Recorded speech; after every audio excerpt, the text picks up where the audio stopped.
Thank you.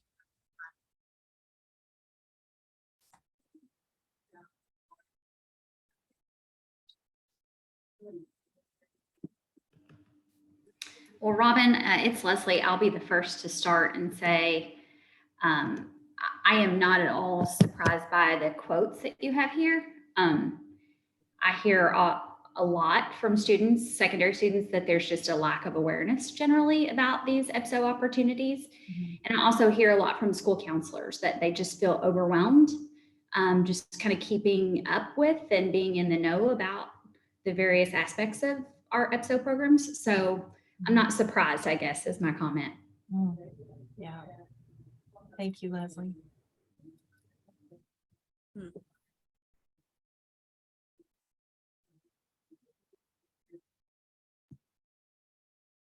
Anything else? Yeah, it's really disheartening, the second quote. You know, the awareness part, I completely agree with what you say, Leslie, and I know we spent a large part of last month or last meeting talking about that. But even somebody identifying themselves, I mean, by the nature of this quote, this kid does not feel like they're smart or that they're not treated as a smart kid, right? And I feel like that is part of the work that we're really trying to get to. This is for all. This is not for like high flyers or whatever word we want to use, but I just find it so disheartening to see a student describe it that way.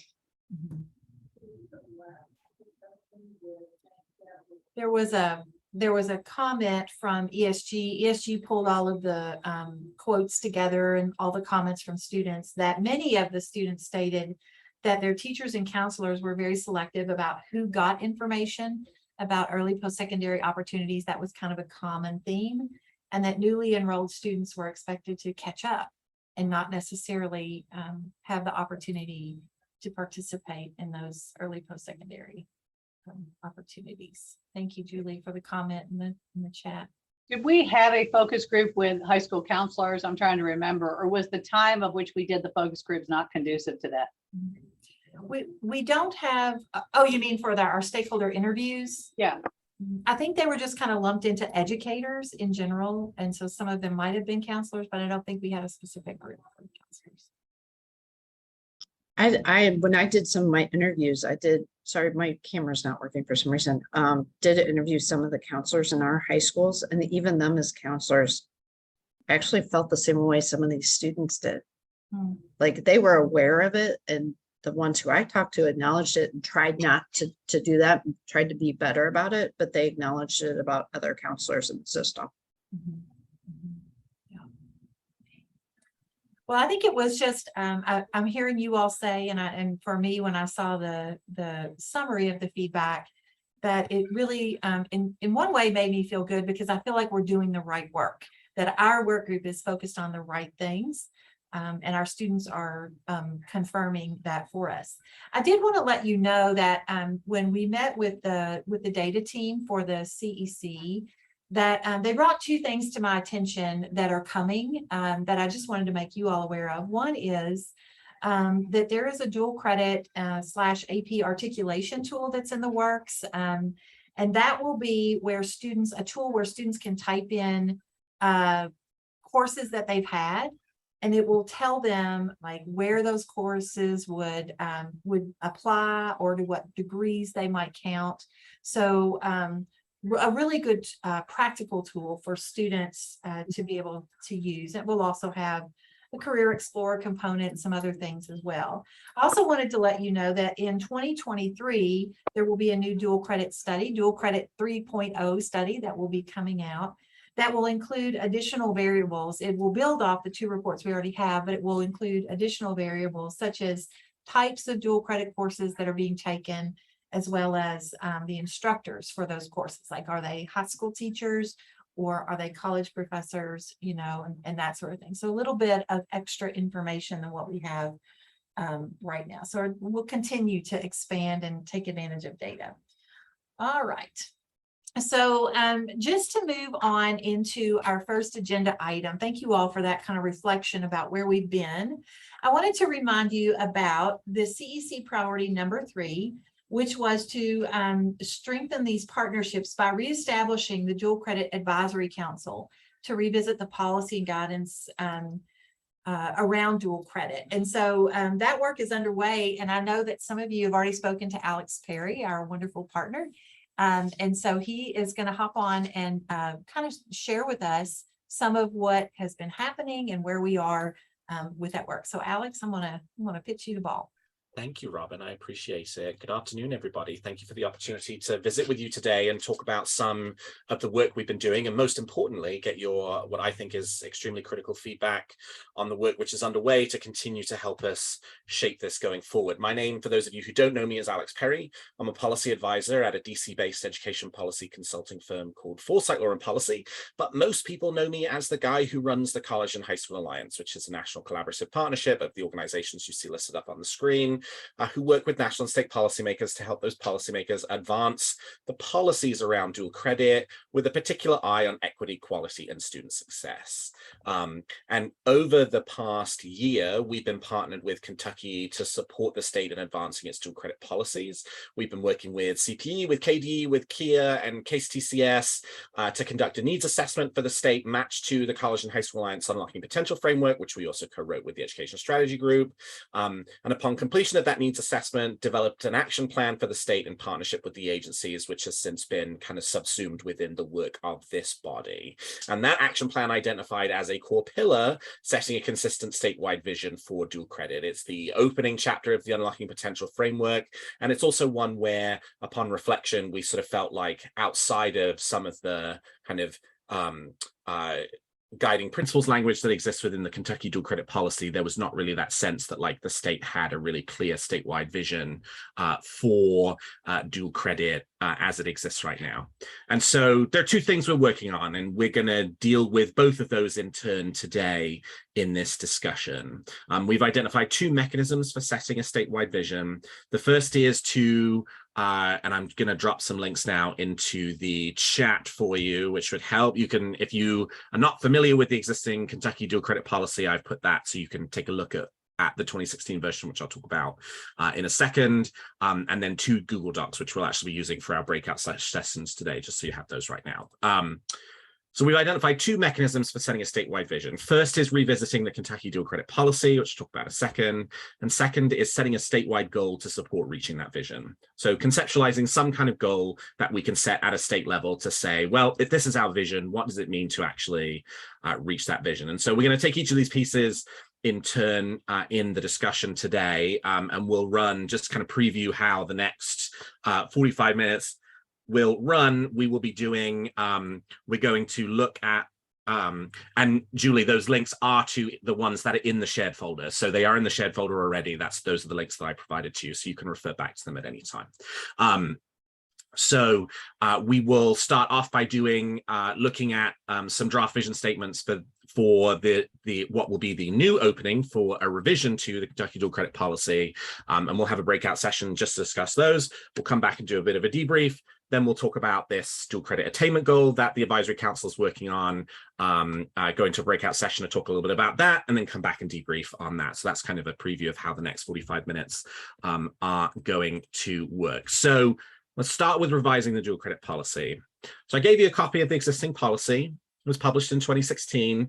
And I think the general consensus from talking with many of you and with the agency partners is that it's probably time for an update to the policy, not least because there's been a significant amount of legislative changes to the way that dual credit in the state of Kentucky functions. You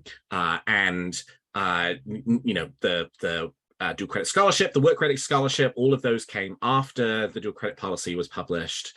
And so just from it does not currently correctly represent the state of dual credit in Kentucky right now, it's time for a refresh to that policy. But I think as we have kind of sort of grappled with the policy over the last few months, kind of read it and reread it and processed it, and also asked some of you about how do you use this policy? What role does it play within Kentucky's dual credit system? I think one of the messages we've heard back quite consistently is that it's very long, it's quite complex, and there's sort of this question about what role does it serve within Kentucky's dual credit system, right? If you read the policy, it has a lot of, you must do this, you must do that, you must do the other, this is the way it must function, thou shalt, thou shalt, thou shalt. But we know that a lot of the things that are talked about in the policy even though they are probably the best practices and those are the things that should be done, are not currently backed up by either the force of law or regulation. And so is the way the current policy talks about those best practices the most appropriate and effective mechanism for actually encouraging dual credit programs to adopt those strategies and mechanisms to do so? Maybe that's something we're still kind of having a conversation about. I'll be curious about anybody's thoughts on that. But I think one of the kind of goals of this is to say, okay, is there a clearer, simpler, more up-to-date version of this policy that can be a useful tool for Kentucky dual credit providers today? And can we use the policy's introduction as a way of articulating what the statewide vision for Kentucky dual credit is? And that's what we're going to focus on today, is that second piece of it. We plan to come back later with a longer, more complete draft of a revised policy. We've looked at a number of different line edits associated with it, but those line edits in some ways are really sort of dependent on getting this opening section right, and so that's the section that we really want to focus on for today's discussion. So I've been doing a lot of interviews over the last 3 to 4 weeks. Thank you to those of you who signed up to do an interview with me. Those were all hugely helpful. I've talked to lots of the members of this group. I've talked to each of the agencies involved. I've talked to some other folks within the kind of Kentucky dual credit ecosystem to sort of learn more about their perspective on really 3 key questions that we have asked to try and develop an answer for that will sort of form the basis for this statewide vision. So 1, what are the goals of Kentucky's dual credit system, articulated both in terms of what are the goals at a student level and what are the goals at a state level, right? Why are we doing this in the first place, right? What's the point of dual credit? What's the point of any of us being engaged in any of this work? 2, who is dual credit for? Right? What is that? What is the conception of the answer to that question of who is dual credit for? Knowing that, right? We cycle back to that slide that Robin just showed us. There are a lot of questions, right? There seems to be a lot of disagreement about kind of who is dual credit for and how different actors and entities within the system are providing or not providing opportunities to students based off of their perception of those students and those students' readiness to participate. So who is dual credit for? And lastly, what is the ideal dual credit experience for Kentucky students? So based on the feedback I received in all of those interviews, I drafted some vision statements, which are in the middle link that I just dropped into the chat. So if you click through to that Google Doc, you will see those vision statements. I will say this is the 4th draft of those vision statements by now. We've done a number of previous drafts which have been reviewed by the agencies and by the agencies who make up the council, and we're sort of now and have been heavily informed by the interviews that I have been doing with you. And so now I'm really interested in getting your feedback on actually now you are seeing the current version of the language. What's your reaction to it? So we're going to go into breakout rooms at this point, give you an opportunity to read the text, give you an opportunity to read everything that's in there, and then really looking to have a conversation to answer a few key questions. Do these statements resonate with you? Do you think they are the correct answers to the questions posed? Do they correctly capture what you think the statewide vision should be? And is there anything missing, right? Are there any big ideas or concepts that we have not yet found a way, that we have not yet included in here, that you're not yet seeing in there? So the Google Docs are, they are locked from edits, but they are open for comments. The reason for that is just so that we don't accidentally delete large amounts of text that other people might want to take a look at.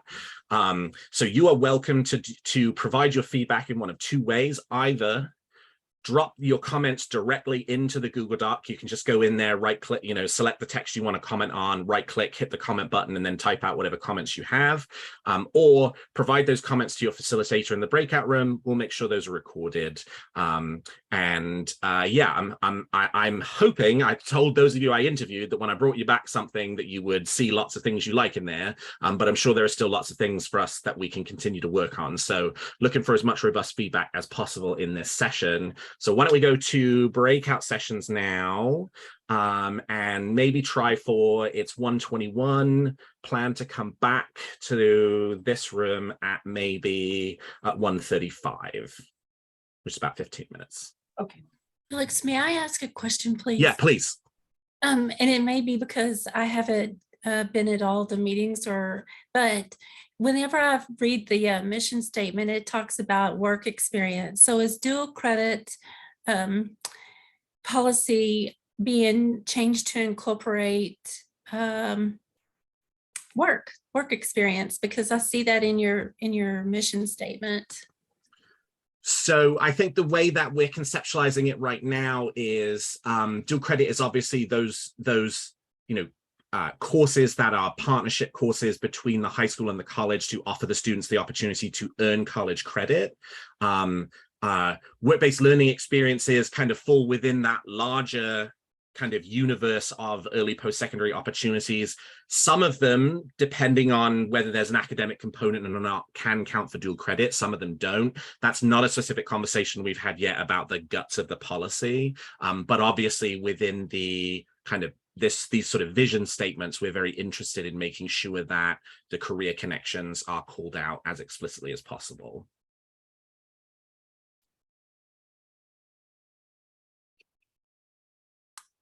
Thank you. You're welcome. Okay, Alex, I'm going to open up the rooms, and if you want to hop in room 3 and I'll go in 1, and I think Okay, perfect. in 2, and that way we'll have 15 minutes. We'll come back in 15. Awesome. Okay.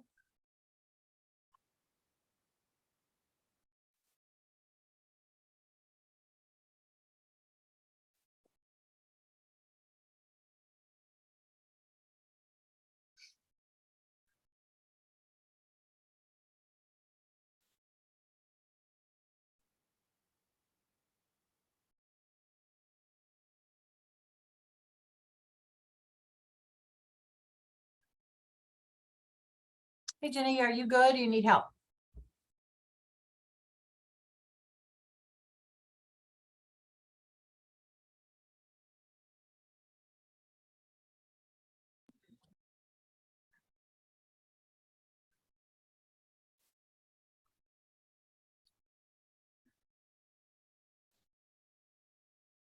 All right.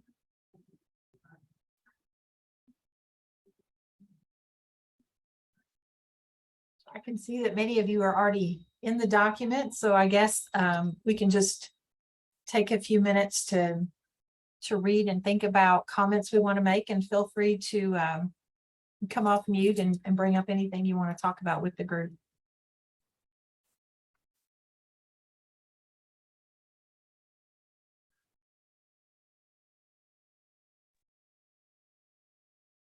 Hey, hey, Julie, I'm looking at your comment here about right time is hard with the rigid structure of days. And I'm thinking that right time was really intended for like right time in their academic career, not necessarily right time during the day. Mhm. So maybe that needs clarified a different way then. Mhm.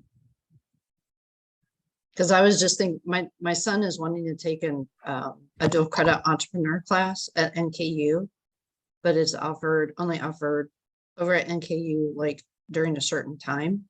And Right. he's a junior and can't transport over there. So it's like, that's why I thought about right time, like during the day kind of thing to make it happen. Well, and that, given my experience in the past at our school, like that is a barrier to some of our kids is the timing of it when the classes, if they're not online classes, if they're on campus classes, being able to do that. So I don't know Yep. where that fits into this or where that fits in, but yeah, that is an issue. So I'm going to acknowledge that, yes, that is an issue. Yeah, but let me just add, that's not just a dual credit related issue. That's the same thing for regular college students. They have to wait for certain classes to come around before they can actually take them for their degrees too. So that might not be anything we can really solve, but it's worth noting it's a larger issue than what we're talking about. So Julie, I dropped a comment in after yours there just to say, clarify the language. Did I get, is that what the comment that needed to be made so that when Alex goes back to look? Yep. Yep, you got it.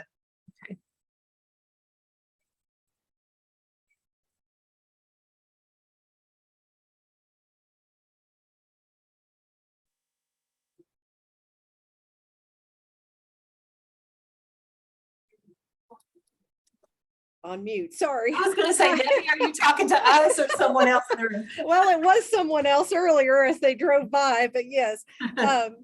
As part of the KWIB, one of the things that we continually see in all of our subpopulations is inclusion of all individuals. And number two, I love the fact that you've got the word all in there, but I'm wondering if we should add the word all even in the goals, the 3 bullet points in the goals to provide all students.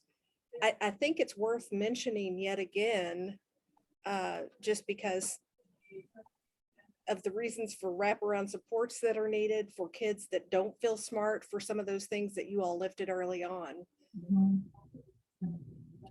Yeah, that's a good catch. So should we maybe up at the top, maybe here on draft vision statements, I can add a comment that just says, be sure to Be inclusive. refer to all students. Each section.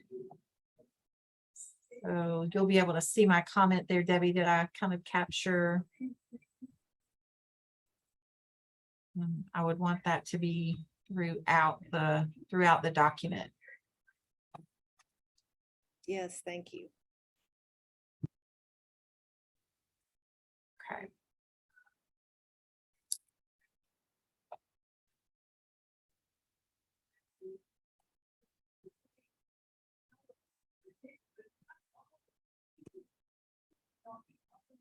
There's some loud noise in the office next to me. Is that distracting you all, or can you not hear it? Okay, I was gonna mute myself if I needed to.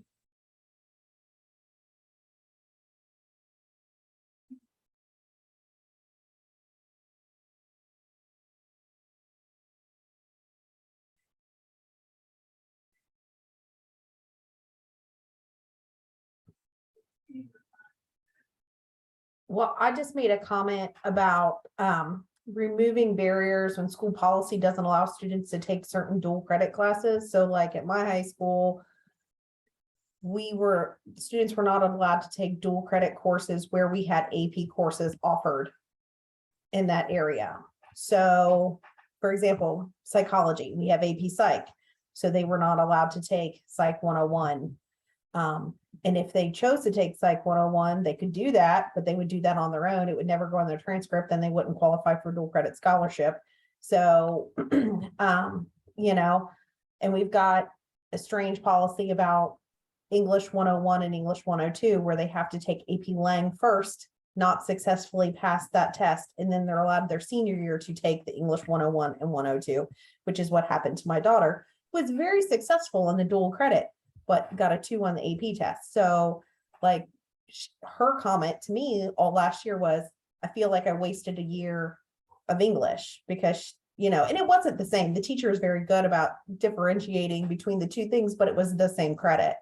So, and I don't know, I know that there are at least a few other schools that do that as well. I don't know how many other do, but I'm sure that whole thought process could be expanded further than what I'm saying. So I guess, and obviously we can't dictate what school policies are and what they do, but just, I don't know how you word that in a way or say that in a way where if we're trying to make things more personal for students, so they're getting the right experience for them, how do we encourage that? Well, and the situation we run into in our high school is they're trying to push the kids into the AP classes because it makes the school look better. That Correct. may not be necessarily be the right thing for the kids. Thank you, US News and World Report, because that they count the AP, but they do not count dual credit. So if anybody's got any connections at US News and World Report, so we can get dual credit on there, maybe that'll change some of the tunes.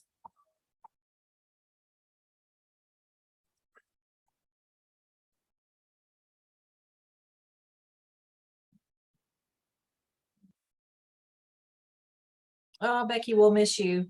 Thanks for being here for as long as you could be.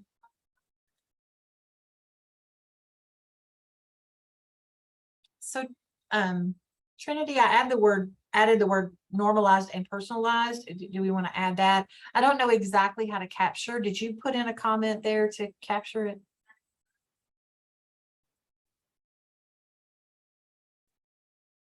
I think that how it and other post-secondary opportunities interact is kind of the key of what you're talking about. Let's see. I'm just going to make a comment here too.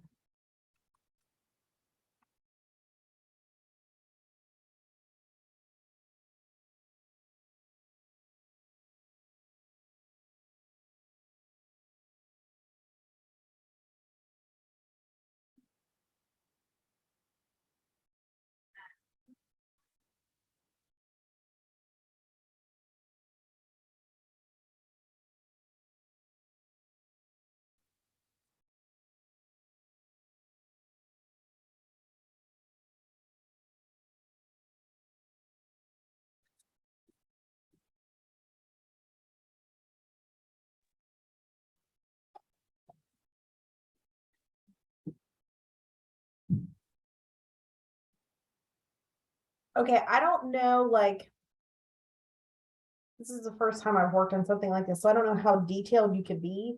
But obviously, you don't want it to be too detailed because then it like gets too much in the weeds and then dictates too much of what people can and can't do, which you don't necessarily want to do either.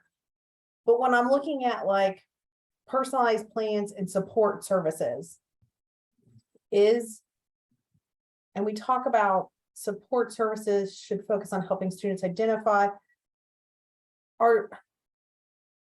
would it be helpful to add examples of what that would look like? I think that's a great comment, Trinity. I'm not sure if this is the place, but I think to go ahead and make that comment so that when we're thinking about how the policy will inform the toolkit, that would be a really great addition, or a great comment for us to build upon, if not in this document, in the other one. Okay.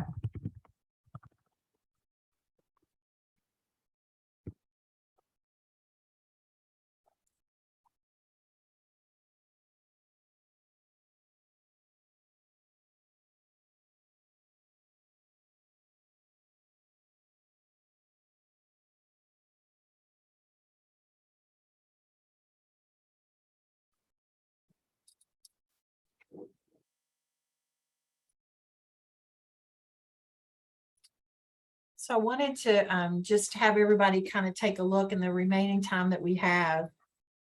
Under goals, those 3 bullet points really are addressing 3 different priorities. The first one is that the experiences they have are meaningful. The second one is that it could be a cost savings or a time savings for them to be involved in dual credit. And then the third one is really about helping them feel more comfortable or confident in a post-secondary environment so that that transition becomes easier for them. Is there anything else that you think we've left out, anything important that we need in that section? One thought that I had was, I'm Brian Mudrack from KY Stats. I'm actually representing Logan Rupert for now. A thought that I had was, I understand reducing the costs for college, but reducing costs or creating opportunities for students pursuing dual credit, especially those that are disadvantaged. Maybe providing some language on that, because I know some students might not enroll in dual credit because they see it as more expensive than traditional classes because you're paying for AP exams or books or something like that. Mm-hmm. That was at least my experience when being enrolled in dual credit, but that was years ago. So I want to make sure, do you mind to make the comment in here? Because I want to make sure that I am capturing what, that we're capturing your thought there. Are you talking about, some of our students have expressed that when they hear about the cost of dual credit, like if they have already exhausted their scholarship and they have to pay, $300 or whatever it is for a course, they think of that as a lot of money. But if you have experience trying to pay for an actual college course at the market value of it, it's a lot more than that. Is that what you're getting at? Yeah, it's you know, as a high school student, I think, yeah, there's perceived to be a lot of money at that time, but it's not understood that you're saving money in the long run, but at that time they might not genuinely have those funds. And just, yeah, and I guess I don't know how the landscape has changed in terms of dual credit. Since like I said, I'm subbing in for Logan, so I'm sure he has more info on this.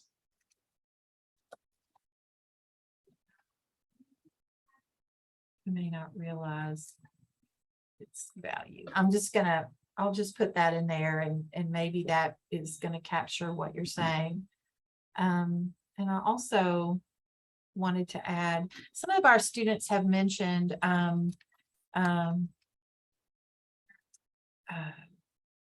that dual credit allows them to lessen their coursework load during a semester. So like when they're incoming freshmen, instead of taking 15 hours, they might be able to take 9 or 12 and still finish at the same time. And that is of great value to them because it's manageable, that the course load is more manageable. That might be worth saying here too. Any final comments? Looks like we're gonna close in about a minute.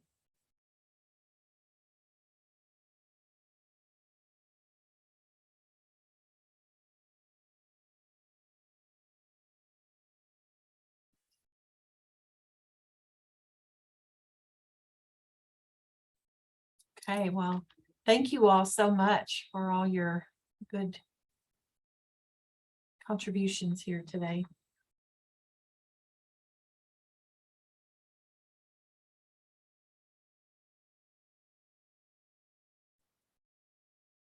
Things. There we go. Yeah.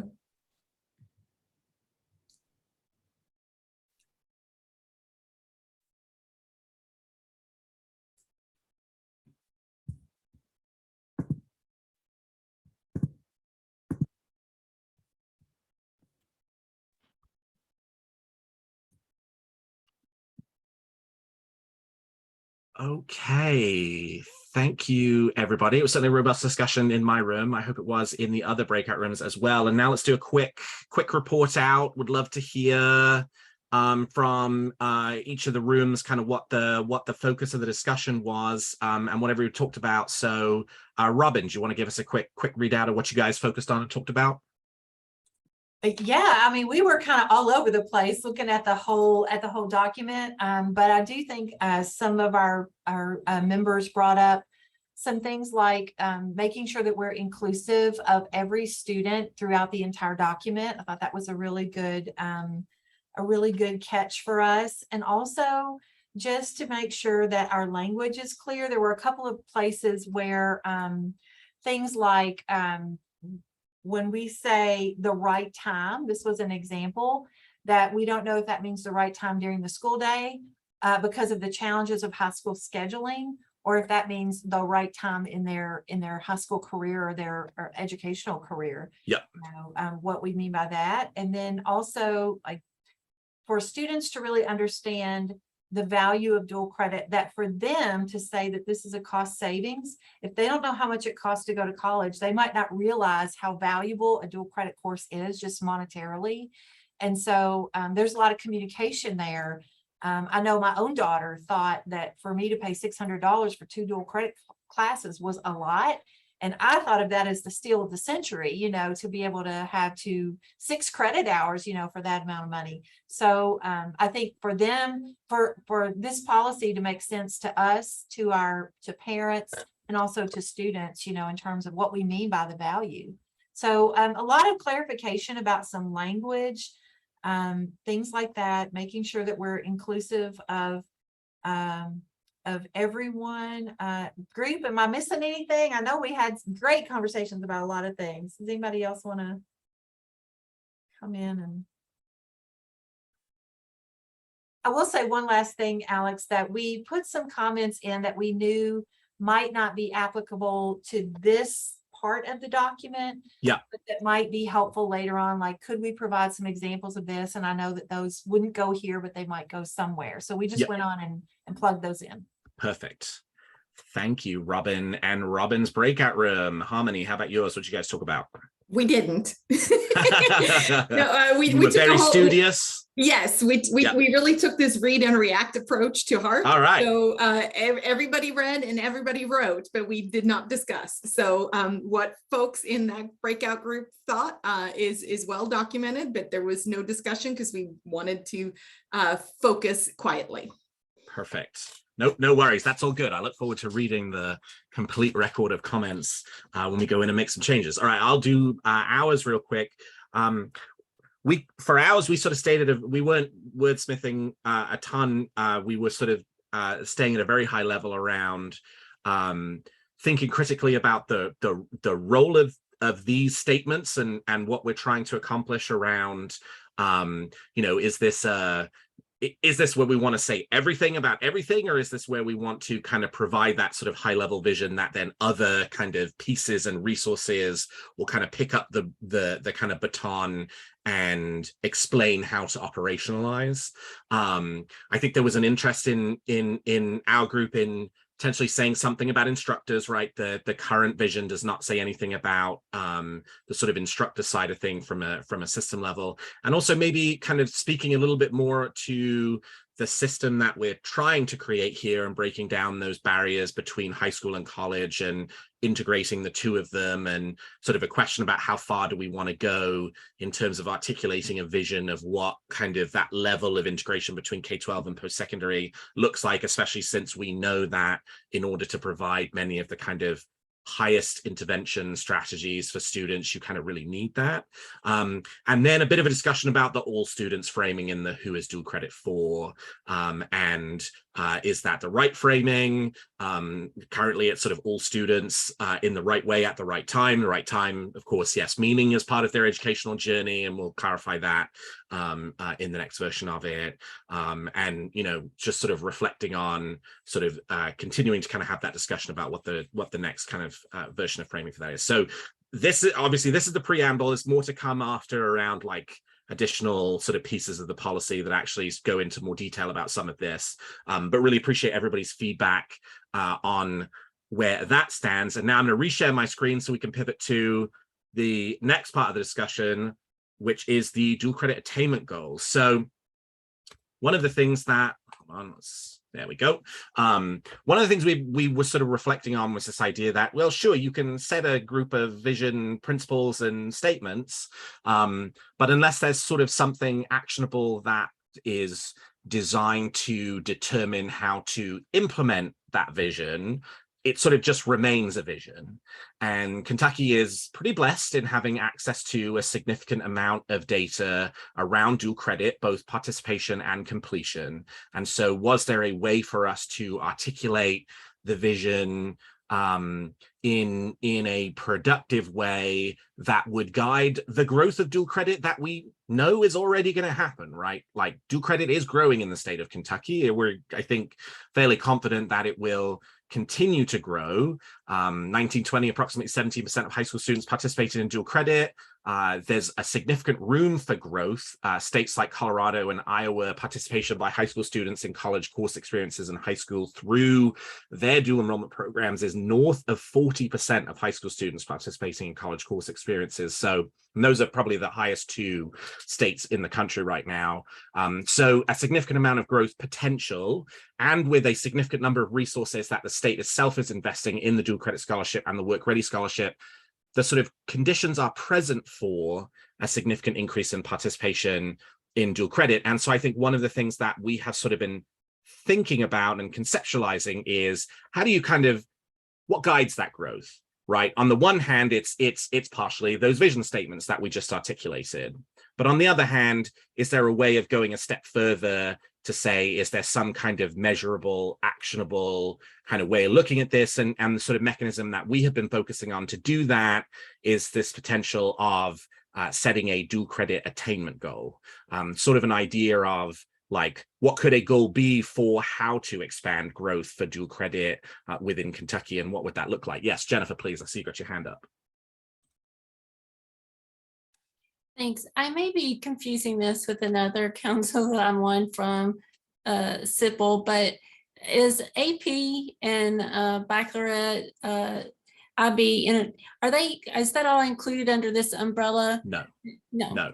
Yeah, so dual credit is just your high school college partnerships. So Okay. AP and IB, by virtue of being high school only programs, would not count as dual credit programs. But Alex, this work group is looking Yes. at all of it, Yes. right? So we are the Yes. early post-secondary work group, but for today's subject is just on dual credit. Yeah. Okay. All right. Because we just got some good news from the governor last week that the state is paying for AP exams for free reduced lunch kids.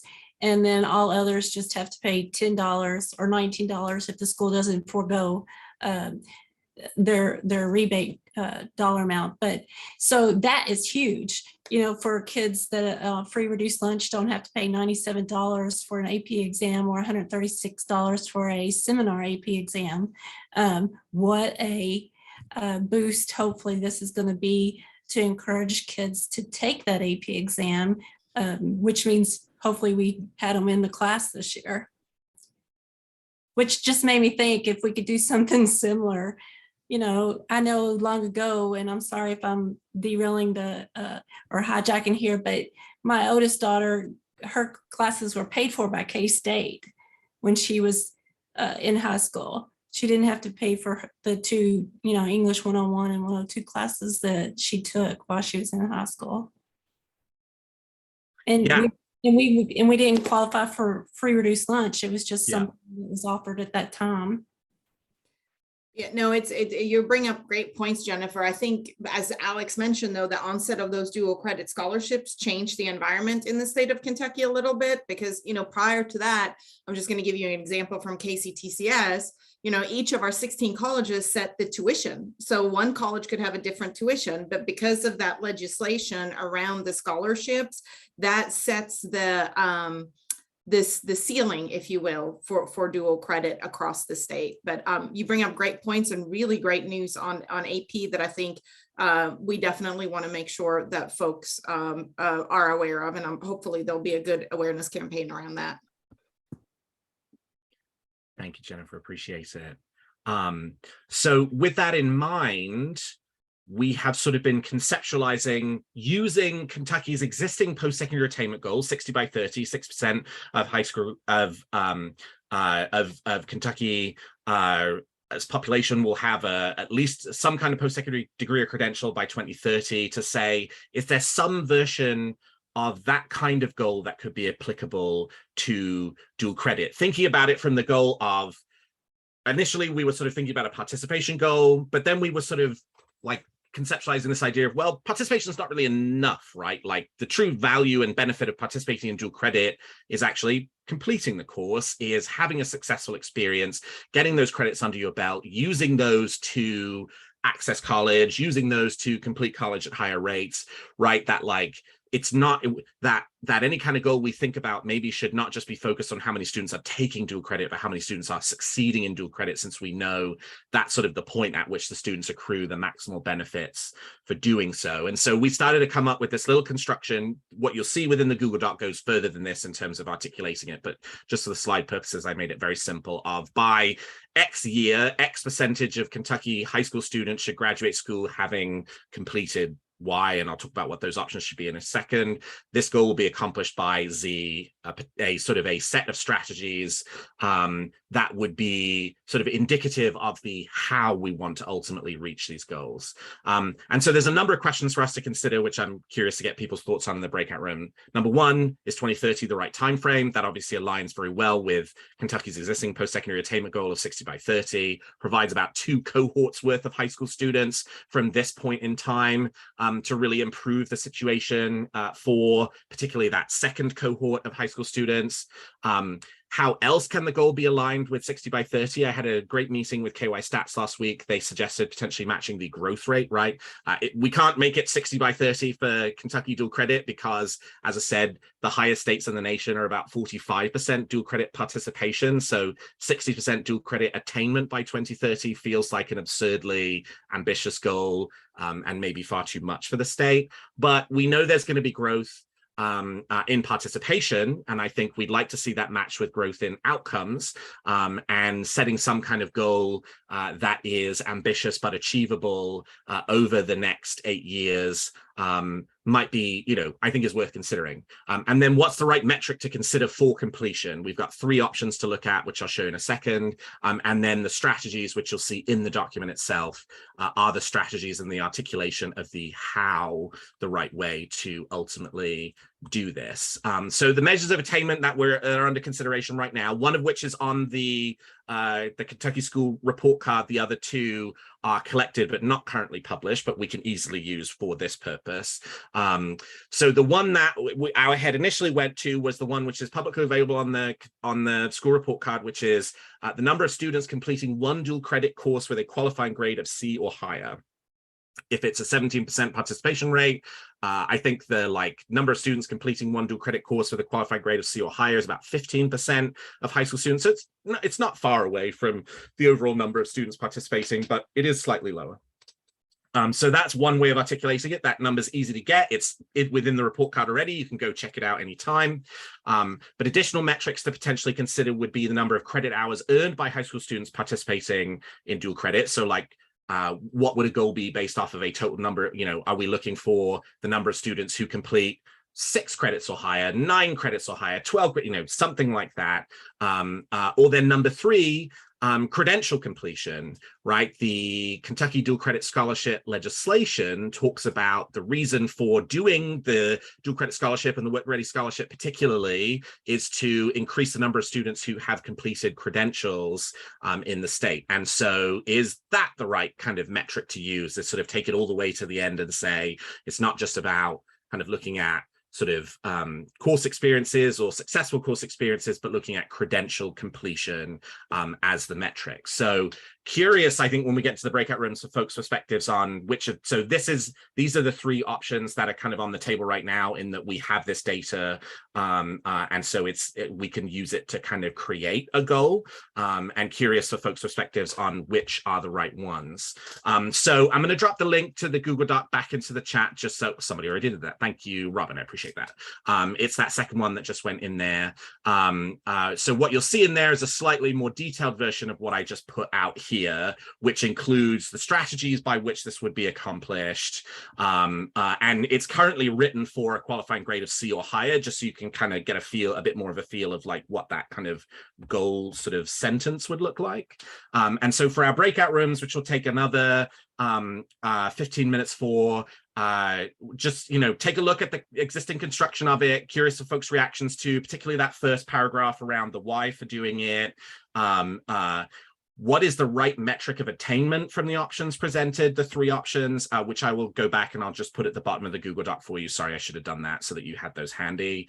And then are the strategies that are articulated here the right ones for how to grow dual credit, and is anything missing? So we'll pop back into breakout rooms for another, Robin, maybe let's make it 12 minutes for this one, and then we'll come back and have an additional discussion. Robin or Harmony, anything you want to add before we transition into breakout rooms? The only thing is, you might want to, if you're the facilitator, you might want to grab a picture, just snap a picture with your phone of these questions, or Alex, you can drop them in the chat either way, so that we can take them into the breakout rooms with us.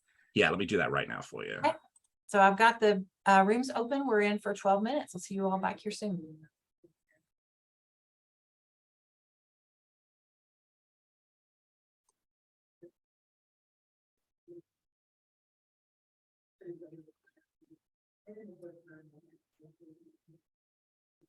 Okay.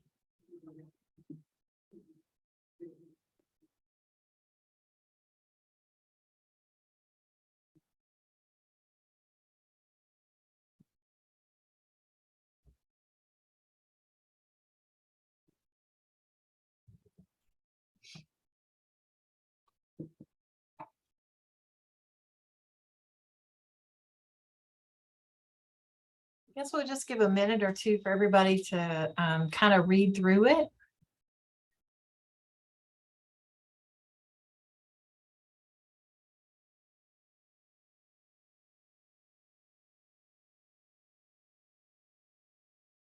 And then we can discuss the questions.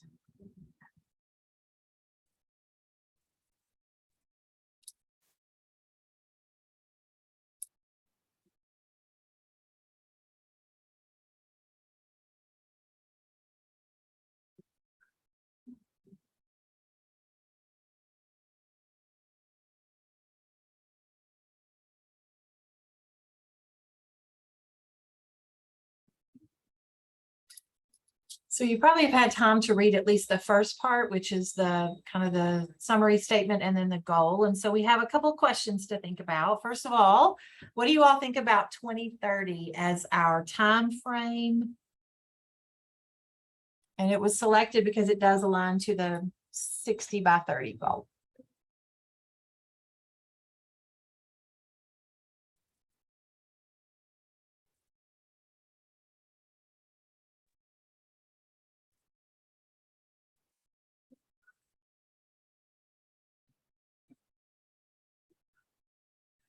Well, Robin, you and I'm just gonna start this off just so we have some conversation here. You and I had talked about this a little bit before, and one of the concerns about 2030 that we had was that it seems so far away.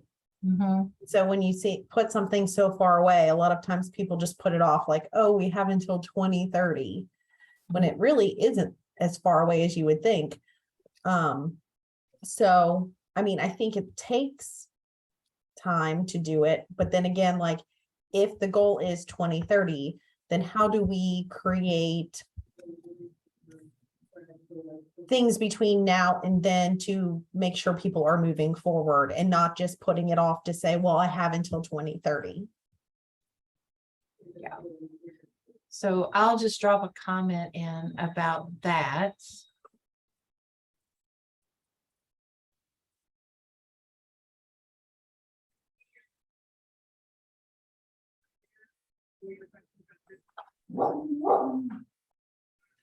Brian, I'd be curious to hear what you think about that. About the 2030 goal.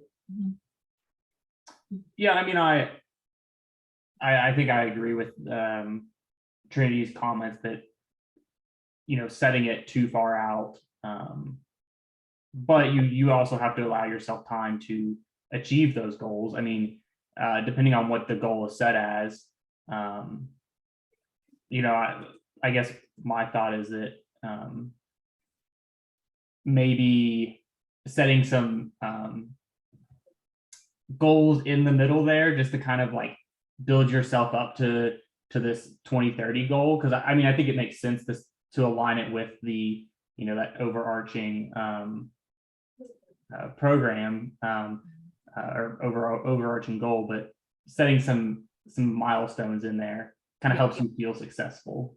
Yes, I agree with you 100%. And I think that when you're thinking about our different audiences, some of them 2030, like for someone like you who works at KY Stats, 2030 is, you know, that's an easy thing for you to get your brain around. When you're in a high school, it's year to year to year to year. You know, you think of cohorts of students like a 4-year time frame, but it is a different mindset when you're a teacher or counselor in a high school, just, you know, how you're thinking about that. I'm sorry, I heard somebody else speak up. I'm sorry if I interrupted.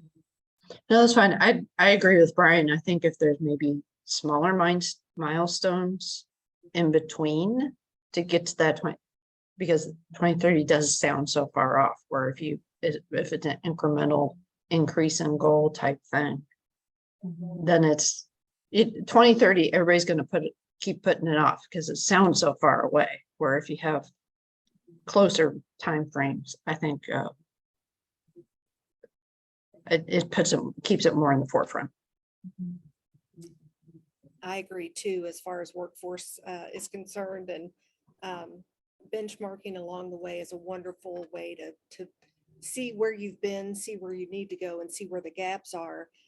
The strategies, and I know the goal is the big umbrella over this, but communication is going to be key from year to year to make sure that we've got the right players at the table, and making sure that, you know, we're even celebrating the wins from the prior year to keep everybody engaged. So to your point, Robin, you said earlier, for those of us that work in state, 2030 seems pretty reasonable just because of giving that couple of cycles, you know, to really plant your feet and get something instituted. But I can understand from an educator's point of view that seems eons from now. But yeah, if we can communicate and benchmark along the way and keep it contiguous, I think that just helps the program. I dropped a comment to that effect, Debbie, what you just said. I hope I captured what you said.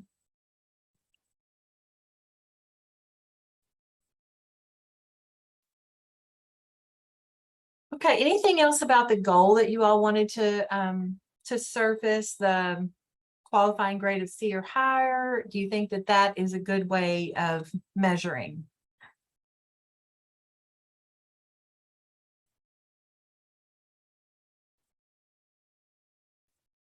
They good with that part? Okay, let's take a look at the strategies then and see if you all have any comments or ideas.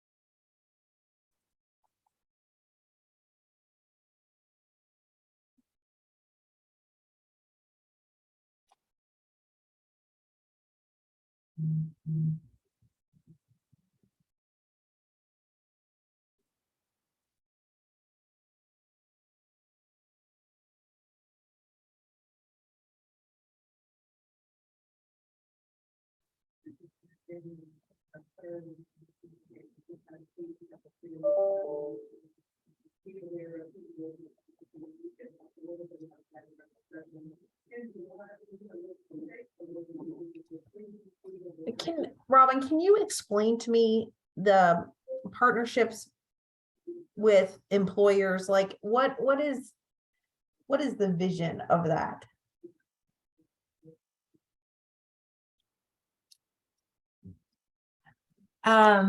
Yeah, I mean, I don't know if Debbie wants to take a better stab at this than I can take. But you know, I think the idea of apprenticeships and job shadowing as part of dual credit, especially in the area of CTE dual credit coursework. But Debbie, please expand upon that if you have other comments to make about it. No, you're exactly right. There are employers like Toyota, and I don't know if we're allowed to name drop, but larger employers like them, like UPS, have done a phenomenal job of knowing that they have to go into high schools and create these opportunities for kids to start learning if they're going to enjoy manual labor, for example, versus some of the other options they might have. So they are actually putting skin in the game. And actually part of the KWIB's committee structure is to engage employers that want to participate and build on-ramps for kids.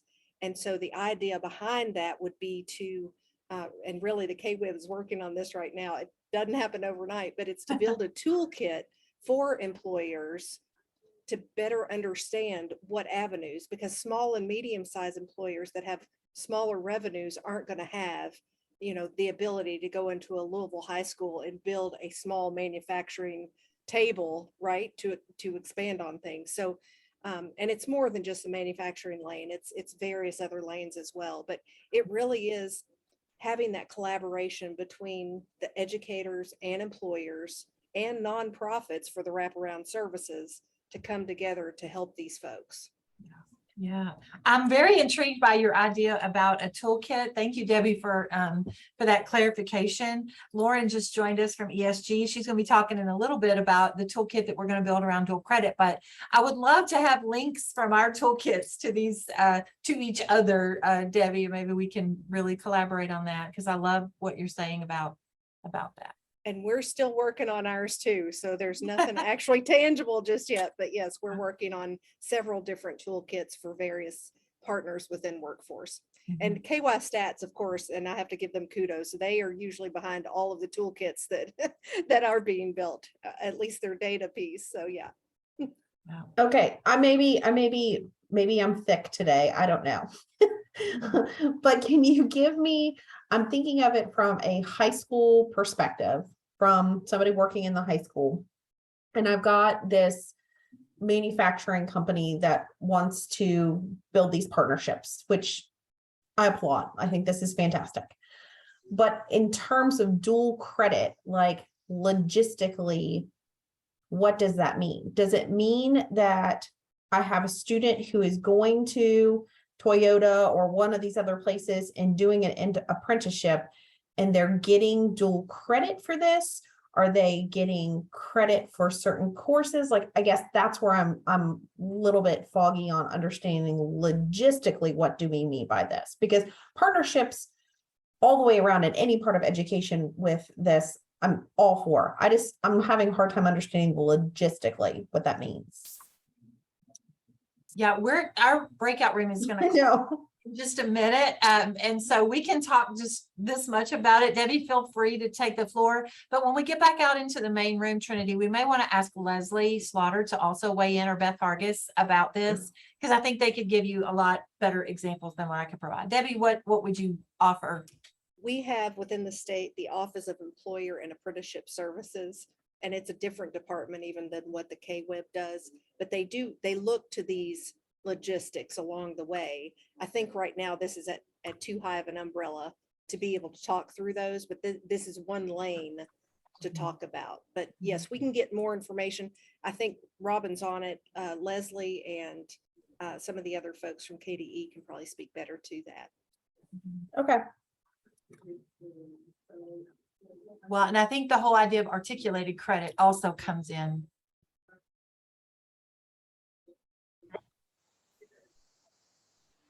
Okay.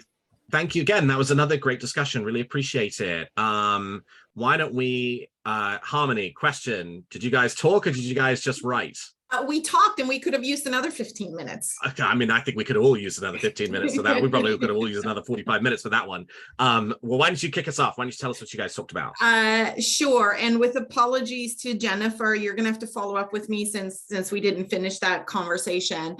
There's a great concern that white students are overrepresented in general of dual credits. So whatever goal we set, we have to make sure it doesn't widen that gap. Yes. Right. Yep. So then I think we had a really robust discussion around the idea of making sure that folks understand when we talk about dual credit, we talk about gen ed and technical. There seems to be this, for lack of perception, that we're only talking about, high school to 4-year.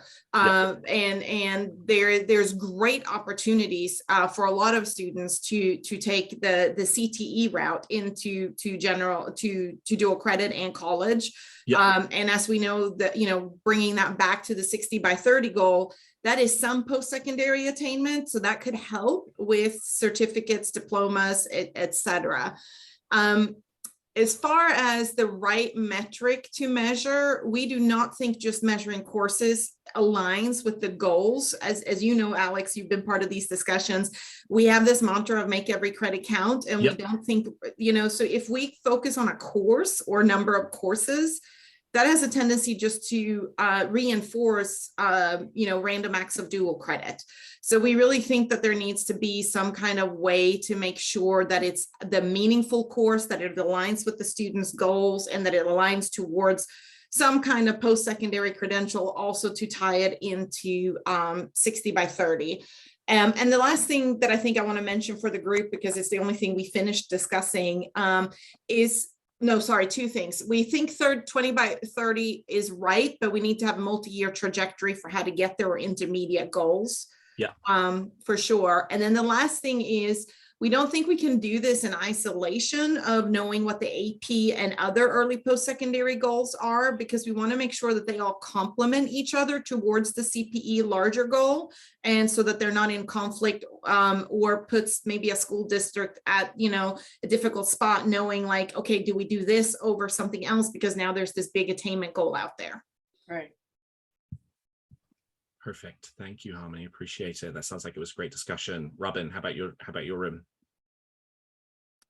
Yeah, I want to say we want to say a big ditto to everything that Harmony just said. We are definitely in alignment with your all's conversation. But I guess the main thing that we would like to do is ask Beth and/or Leslie to give a little more context to the strategy around strengthening partnerships between high schools and colleges and engaging employer partners.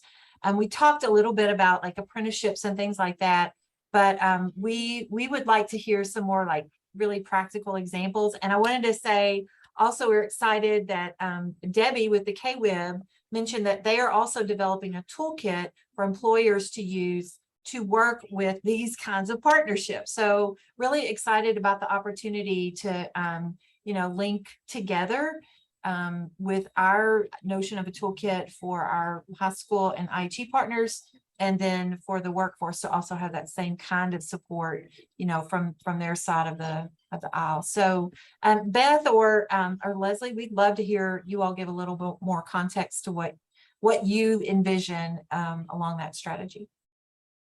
Take it away, Beth. I'll let you start. I am so sorry. I had to take a phone call, so I'm just now coming back. So Leslie, go ahead. What was the question? And I apologize. Since I'm the one who wrote it, maybe I'll take it. So I think there's a few components to it. One is obviously this notion that in order for dual credit to be really successful for students, we want to make sure we are providing that this is not a transactional relationship between a high school and a college, that they are both committed to the success of any individual student participating in a dual credit course, and that we have the scenario in which both the high school and the college sit down around the table and say, okay, what are the capacity, resources, and capabilities that you're bringing to the table? What are the capacity, resources, and capabilities that I'm bringing to the table? And how do we use all of those to the best interest of students, right? It's not just the student's taking a dual credit course, therefore it's the college's problem, or the students is taking their dual credit course in the high school, therefore we don't care about it. It's the high school's problem. That, you are encouraging these really strong, intentional, authentic partnerships between K-12 and higher ed, right? That sort of idea is starting to break down some of those silos between the two and figure out ways to seamlessly integrate these experiences for students as much as possible, which we know requires us to be the ones to do that, right? If we put that burden on students, we're limiting it to just the most privileged students, and we're sort of, not going to get there.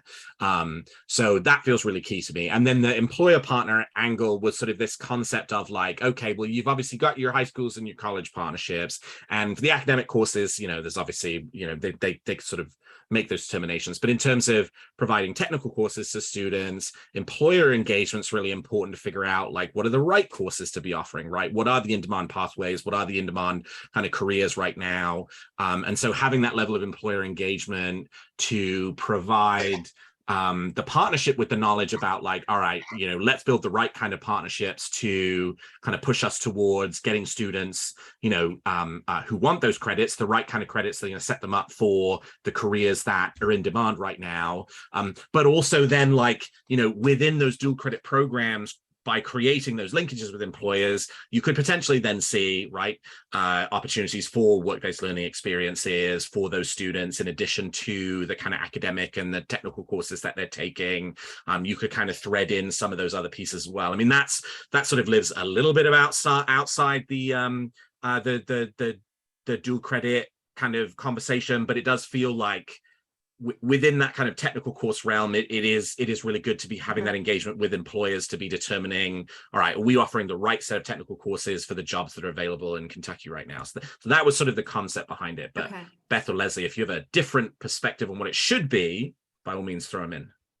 Well, I think you've hit on that, because obviously career and technical education, we're preparing those students to enter either the workforce or post-secondary education. And so when you've got that employer involvement, they have a little bit, they want to grow their own. So it gives them the opportunity to be able to say, this is the course that you need, because, and we've tried, as we've talked about in other groups, we want to be very intentional about those dual credits that the students take. We want them to be transferable, and we want them to be aligned with the pathway and included in the pathway that they're undertaking. So I think you've hit on that. Sometimes it's complicated to get them involved, get employers involved, but it takes that collaboration, and it has to be intentional. You can't, you have to develop those partnerships and then continue to sustain them. And I think sometimes that, that gets difficult. Leslie? No, I concur with everything that Alex and Beth have said. I think, Alex, you're correct in that we've been very intentional in our work in Kentucky for the last 5 to 6 years on really trying to put employers in the driver's seat as far as helping us design what those model 9 through 14, 9 through 16 pathway models really look like. And you're right, they know the sector of the workforce the best, and they need to be the ones helping the secondary and post-secondary education partners design what the sequence of courses looks like to ensure that that really is like a seamless model and that there's not the potential for duplication or time lost. And then again, also thinking about how that can be made in a flexible manner, right? Because we know that the needs of the workforce change in a lot of our sectors that are very fast paced. You know, IT and computer science comes to mind right off the top of my head, you know, and so how do you create systems and protocols where those employers meet very regularly to have those conversations with those education partners to ensure that that alignment piece is relevant to what we're preparing students for at that moment in time. So yeah, ditto to everything that's been said. And I just want to add from the workforce side of things. So we're at the state level Workforce Innovation Board, but there are 10 local regions, as most of you probably know. And at each of those local regions, they are engaging with their employers in that area. One example that comes to mind is Elizabethtown's boom with Ford, the vehicle batteries that they're going to be building, right? They have 5,000 jobs they're going to be offering over the next 18 months. And they're wondering where that workforce is going to come from. But they're also talking about jumping into those high schools at this point. And it's finding the dual credit path for those, as Leslie and Beth and Alex have all said. But that is where getting those employers engaged is so critical. Thank you. And I'll just real quick, in our room, we focused on, I think, adding qualified instructors as one of those strategies for expanding. And we had a bit of a conversation about first of all, we were kind of talking about like, all right, it's really important to get the number right and figure out what the right kind of growth is and be really thoughtful about that.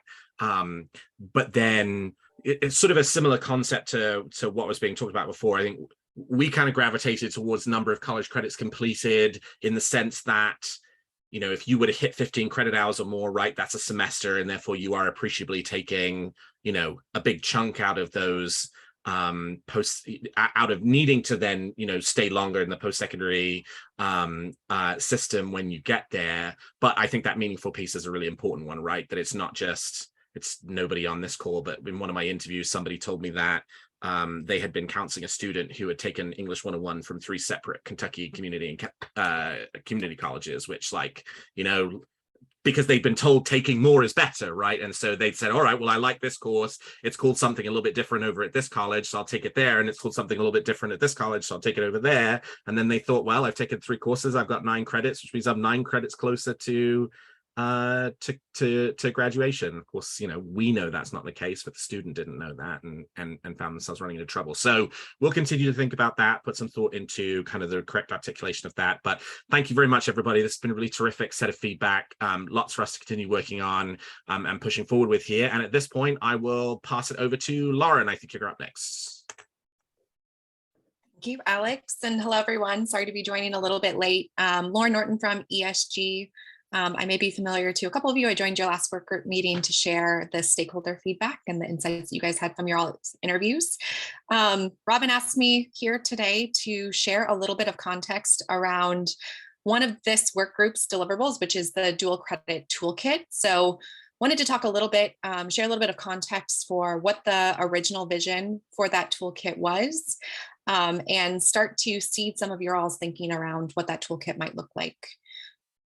So if we want to go, I think to there we go.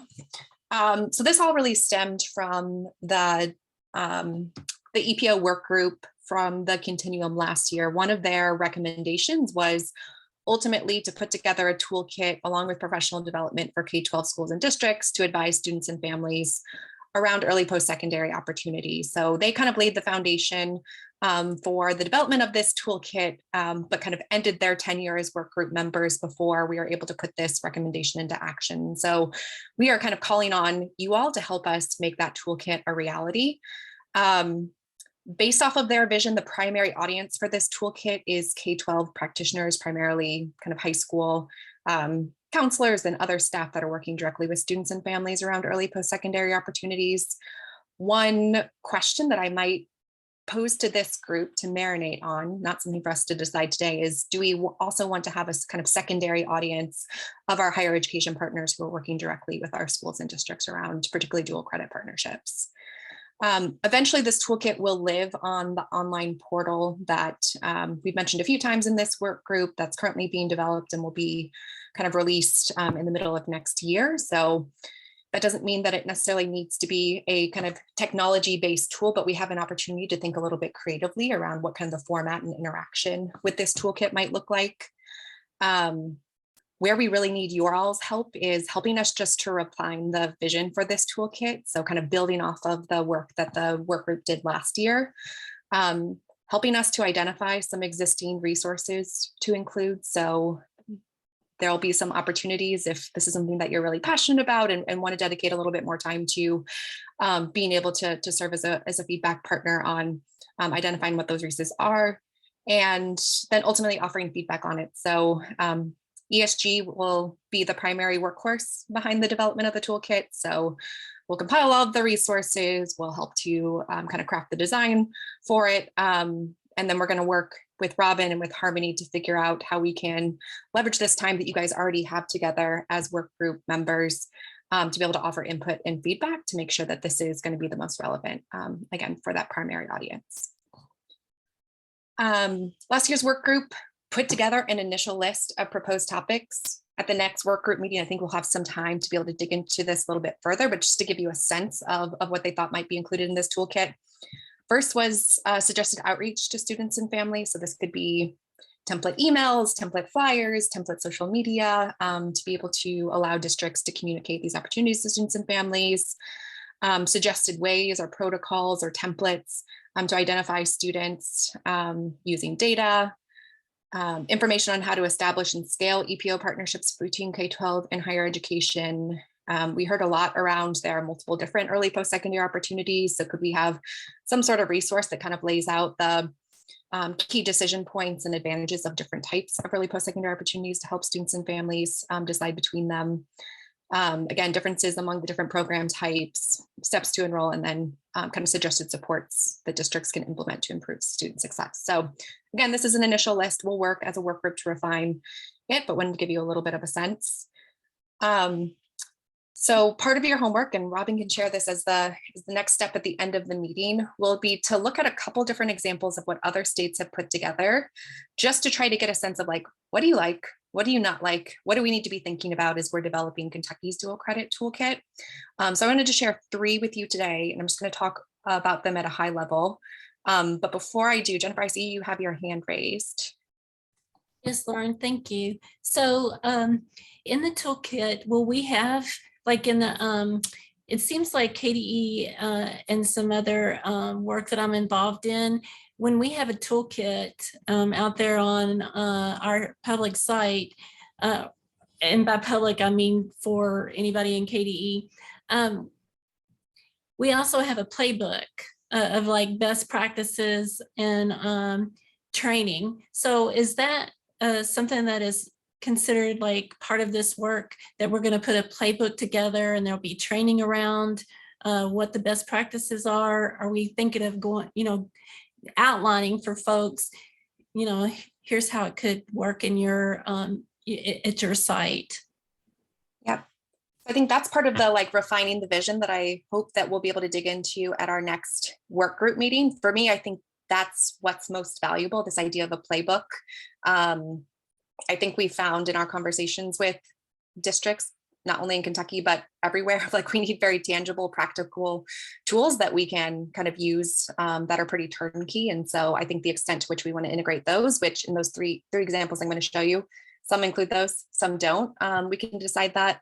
To the extent though, around the training associated with the playbook, Robin and Harmony, you can correct me if I'm wrong. I think that's part of that like longer term vision that the work group last year laid out, but probably won't be in the scope of work for this first phase. But I think it's something that we might keep in mind, and maybe it's one of the recommendations coming out of this group to say like, all right, we put together this toolkit, now CEC, we need to invest in some training for districts, and here's what it might look like. So put that on the table. Any other questions before we kind of talk through examples? All right, thank you for that question, Jennifer. All right, so the first one is Pennsylvania. As you notice by the screenshots on this, I would call this more a like reference guide rather than a toolkit or a playbook. So essentially what this guide does is it talks through all of the various state level policies for all different aspects. This one's a little bit more focused on dual credit specifically. So things like, what is the role of a higher education institution versus what is the role of the K-12 partner in establishing a partnership? What are they each responsible for? What are the standard entry requirements for students in participating in dual credit? What are the different funding opportunities and how do students have access to them? So it's a pretty literally black and white guide with bulleted lists of all of these different policies that the state has.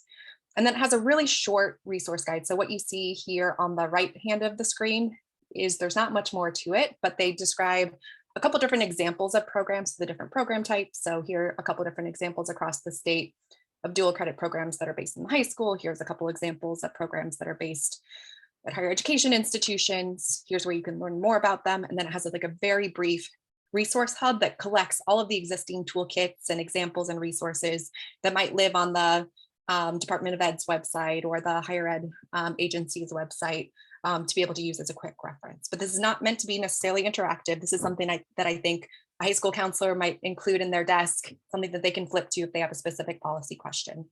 But otherwise, more as kind of a one-stop shop for policy issues. So that's Pennsylvania's.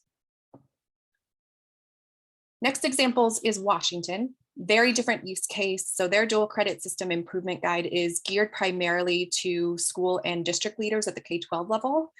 And it is meant for teams that are responsible for leading dual credit partnerships to come together and have productive conversations to assess kind of the quality of their dual credit program. So first section is really focused on why dual credit. So they provide some kind of research and data around kind of the benefits of dual credit, and then have some reflection questions for teams to be able to kind of set their own vision around dual credit. Second section asks them to dive into their own data. So they kind of link to state tools to be able to assess their dual credit data, then has questions for them to be able to kind of assess the equity implications and equity gaps within their programs. Third section is a self-assessment, which if you see this rubric on the right hand of the screen, this is part of the self-assessment. So for each of these core pillars of a strong dual credit partnership, kind of where do we fall on a range from developing to sustaining, to be able to kind of identify some key areas for growth. And there's a set of reflection questions that go with this. And the last is action steps. And so there's an opportunity and a template to be able to develop an action plan to be able to improve their dual credit partnership. So this one is kind of the opposite of the Pennsylvania example. It doesn't include a lot of additional resources. It doesn't include a list of all the different policies across the state, but really meant to be, to use Jennifer's words, more of a playbook where districts can really think more deeply about their dual credit partnerships. And then the last example is from Colorado. If you'll notice, this is on the Department of Ed's website. They talk about this being geared, it's primarily for students and families, but they also view it as a resource for counselors and other kind of school-based staff supporting students and families around concurrent enrollment. So if you notice on the kind of homepage, they do some of the things that we heard from the CEC work group wants to do for this toolkit, right? What are the benefits? What are the challenges? What are the different costs associated with each different type of early post-secondary opportunity? They also include some kind of testimonial videos directly from students or from college and career coordinators to be able to talk about each option. They also provide some of those kind of playbook type tools. So they have resources, for example, if you're meeting with your counselor and want to have a conversation around early post-secondary opportunities, here are some questions you might ask. Here are some opportunities that you might apply for to receive additional funding.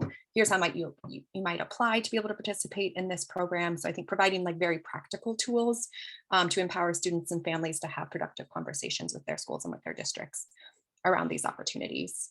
They also, on the right hand of the screen, have district-specific guides. And so if I'm a student or a parent, I could click this drop down, find my district, and then under the results section would have a link to like a PDF of or a website of kind of a district-focused resource. I don't think we necessarily have those kind of district specific resources in Kentucky. We might, but I do know a lot of institutions have specific resources around dual credit. And I know it's something we've talked about with the advising toolkit that another group is working on. And so could be another opportunity if we want to like have a centralized hub. Again, this is a website versus just like a static PDF that gives us a little bit more opportunity to play with what we might include on this toolkit.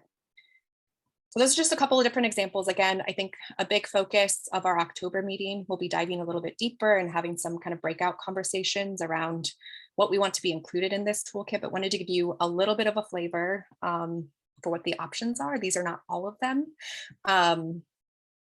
So hopefully that gives you a sense of the breadth of what the opportunities are as we design the Kentucky EPO toolkit.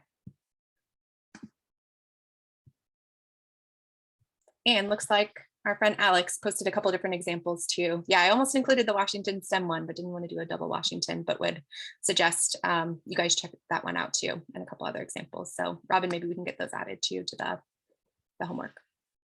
Yeah, really great. Thank you, Lauren, for that overview. And Alex, thank you so much.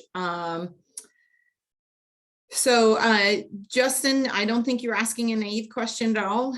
You want to know if there's somebody's full-time job to coordinate dual credit and distribute information to various stakeholders. To my knowledge, no.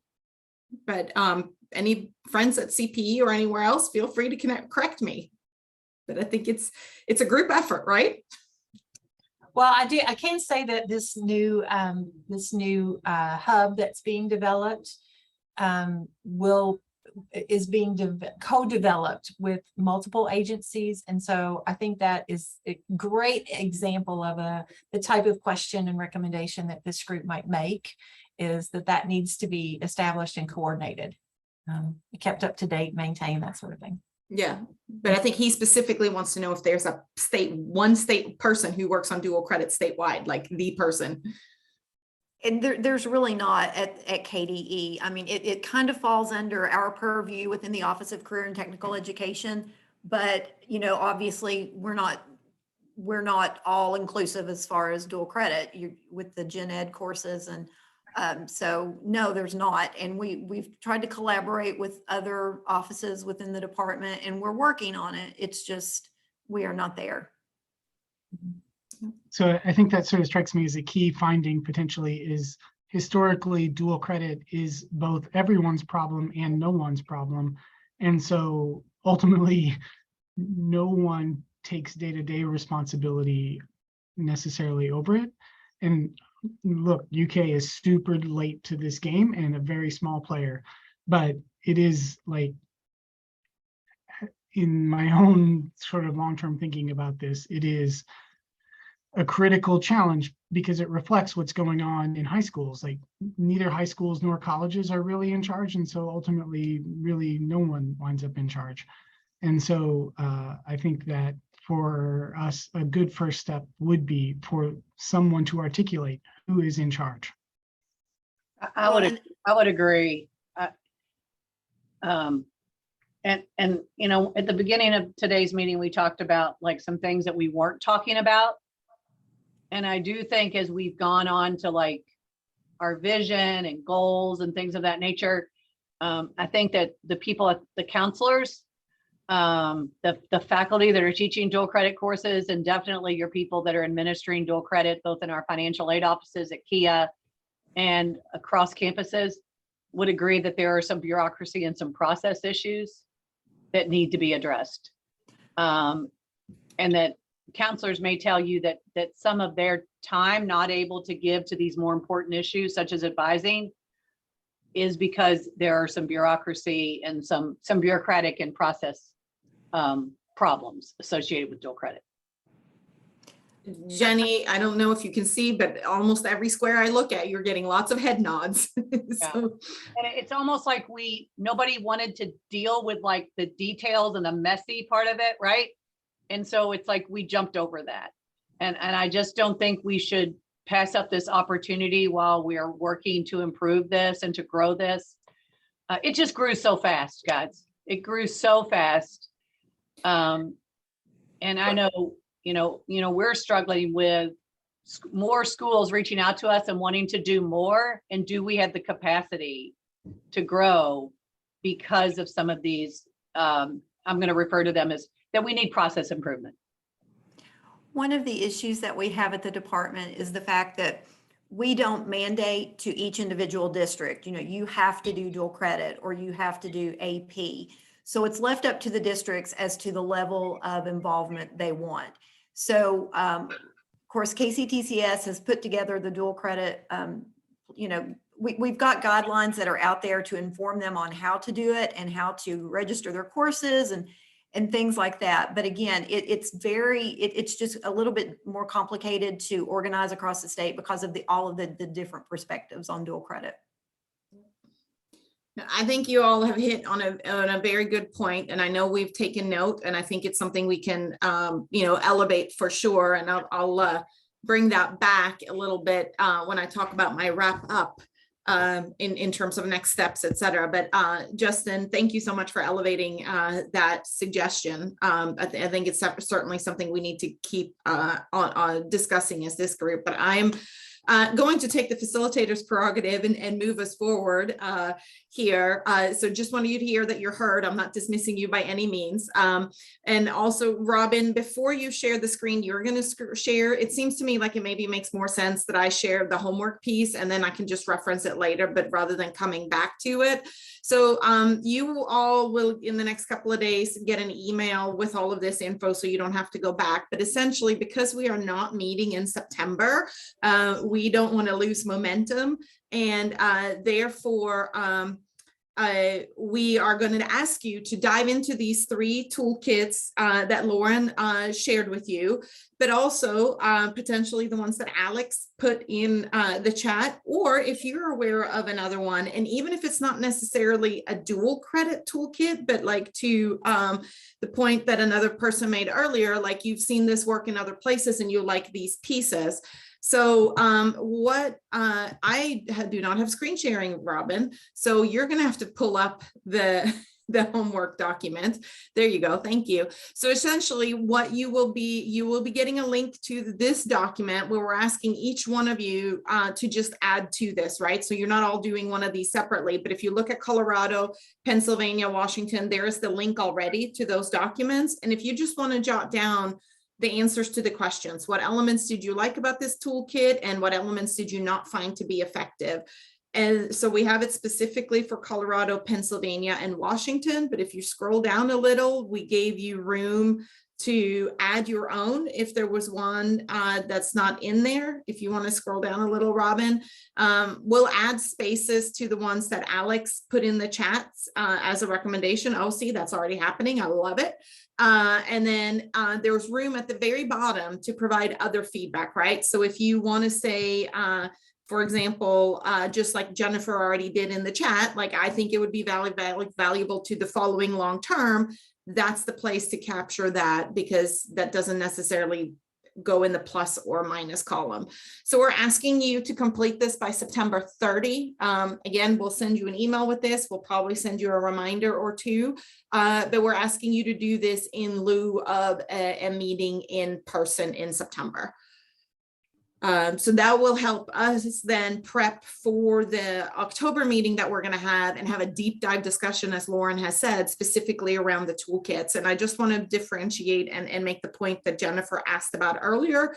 This is about all early post-secondary opportunities, not just for dual credit, right? So now we've gone back to the discussion we've had for the last hour and a half has been germane to dual credit, but now we're going back to the larger charge for the whole group, and it's all early post-secondary opportunities. So is everybody good with that? Harmony, quick question. What is our timeline or goal for having the toolkit completed and on the street? Hey, my partner in good, Robin, can you answer that? Yeah, so in the ideal world, Leslie, which we don't live in, but ideally, we would be able to have at least a beginning document or toolkit in the spring of 2023. We're doing a series along with the Kentucky Advising Academy of professional development, professional learning series. And as we go into those different regions of Kentucky, we're going to be asking counselors about challenges or hurdles or roadblocks related to early post-secondary opportunities that will also give us sort of a laundry list of what we want to address with the toolkit, so we can have a little bit more specific information, from the field about that, what they would like to see in there.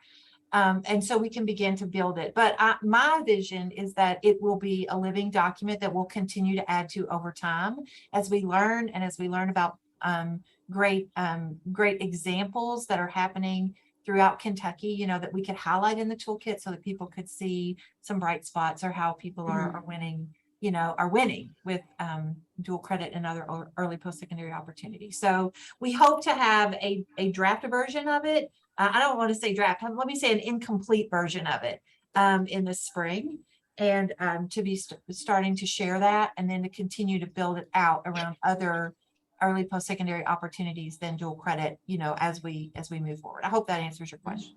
It does. Thank you. I'm helping lead the work around the college and career advising platform that you mentioned earlier. Yeah. Between KY Stats and KD and CPE. And so we know that this is coming, and I've been telling them it's going to have to be a part of that platform. And so selfishly, I just want to see if timelines are going to jive, but we'll make it work regardless. We can talk offline about it. Yeah, absolutely. Absolutely.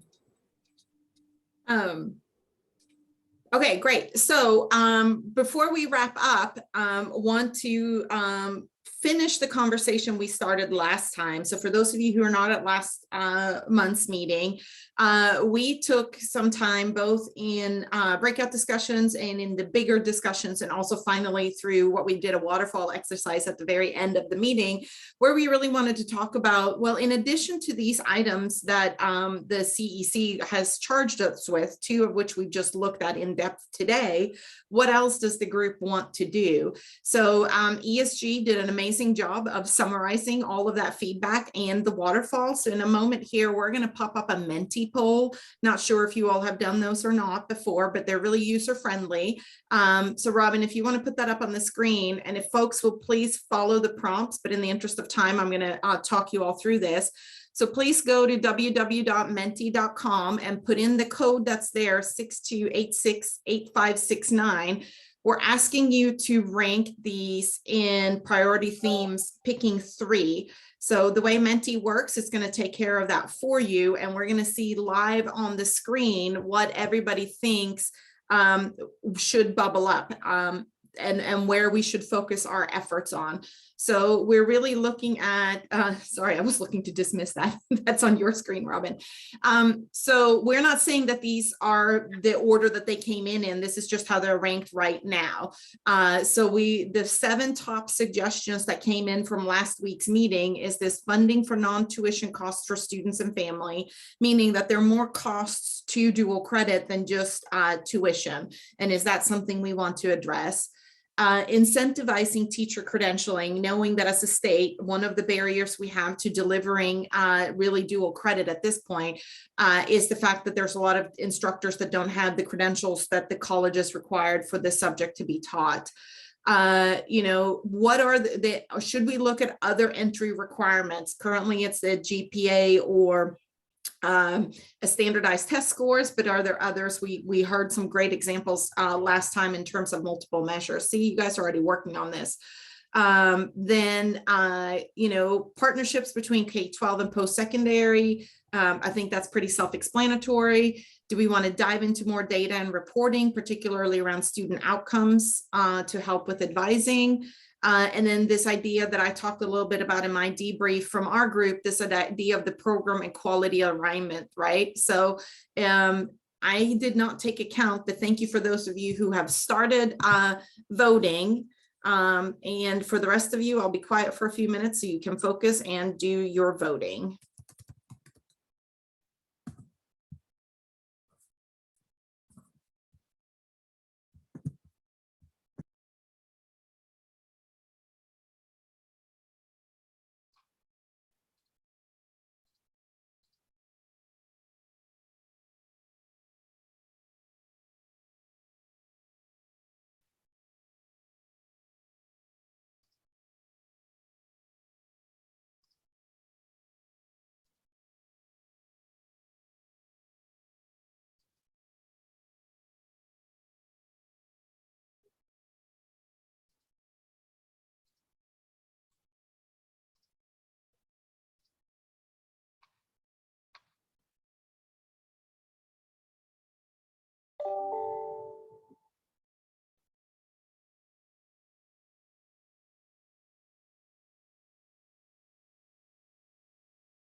All right, I have 11, but I think there are a few of us, a few more. So if you haven't voted, please do so now. I agree with Justin's telling, good job there, Alex, getting the horse analogy in the state of Kentucky. And see, there they just switched again.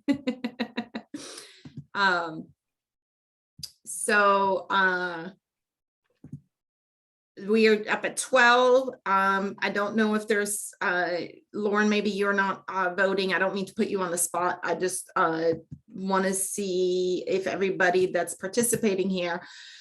So it looks to me that we have 3 that are really close. And then I love how Menti does this for us, right? So that like we can really visually see, it's not just first, second, and third, we can see how close they are. So I feel with pretty good confidence that we can say first, second, and third are rising to the top as priorities.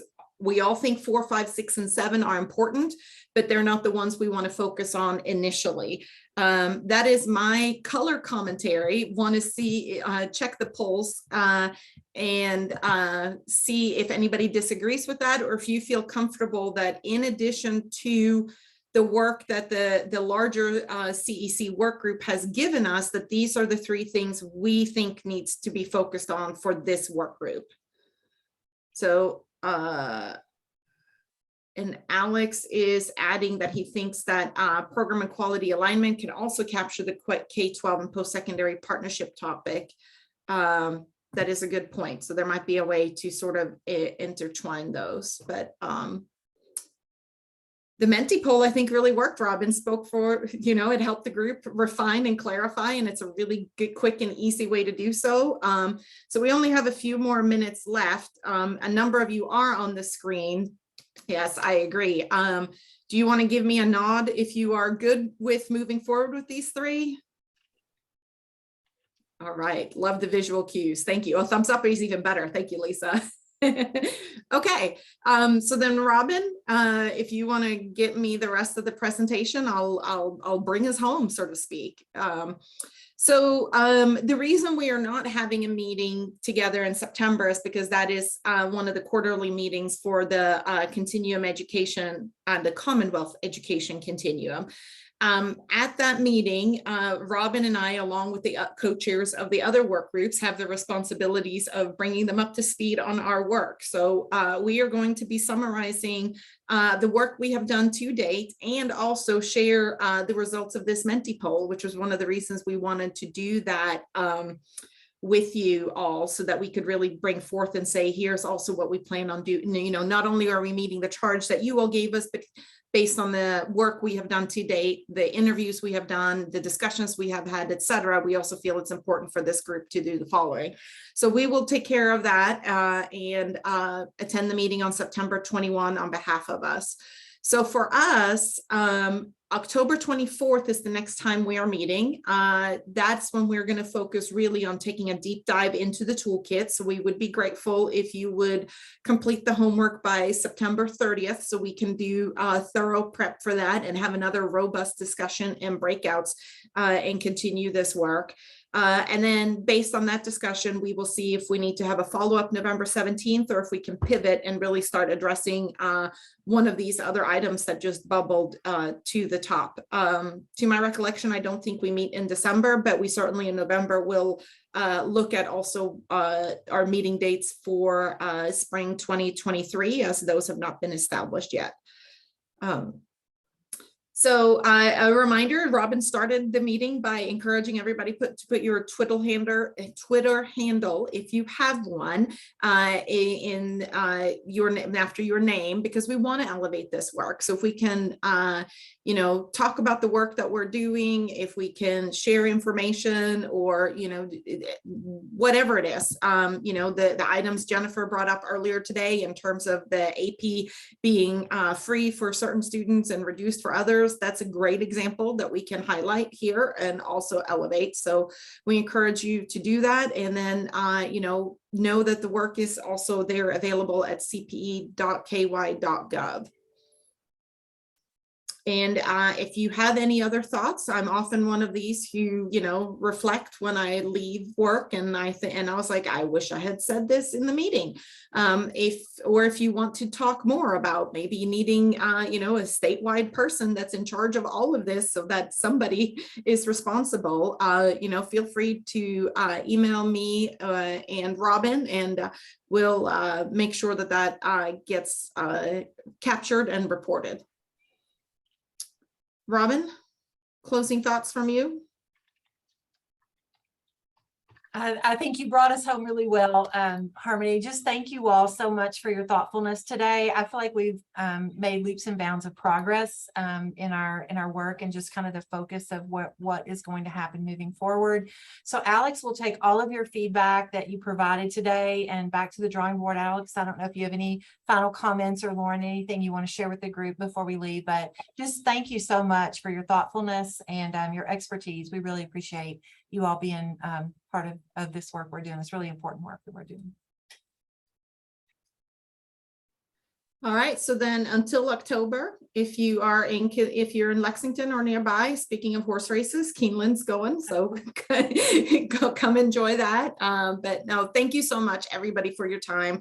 We know there's a lot going on, particularly at the beginning of the school year and semester. Alex, thank you for getting us to where we're at. Looking forward to what you have to share after this. Please do the homework, and we look forward to convening again in October. Thanks, everybody. Appreciate it. Thank you, guys. Bye-bye. Thanks, everybody. Thank you. Bye.